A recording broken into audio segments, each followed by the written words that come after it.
Walk by the ocean, waited for a star.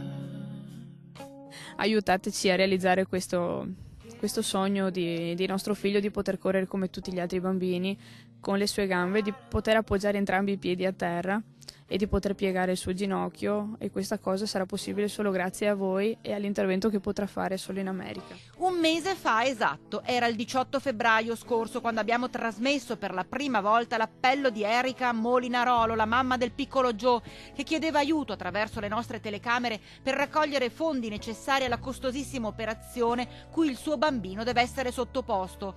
Un intervento che può essere fatto solo in Florida per permettere a Giovanni di correre e camminare con la sua inseparabile sorellina Miriam e i suoi amici.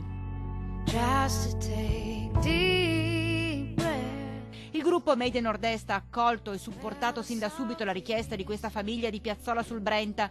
In un mese, notizia fresca di poche ore fa, si è superata quota 250.000 e tantissime le iniziative di solidarietà che voi telespettatori da tutto il Veneto state mettendo in atto per il nostro piccolo Joe. I 400.000 sono sempre più vicini grazie al vostro aiuto e, come abbiamo detto tante volte e non ci stanchiamo di ripetere, insieme continuiamo questo splendido cammino mano nella mano. Insieme aiutiamo il piccolo Joe.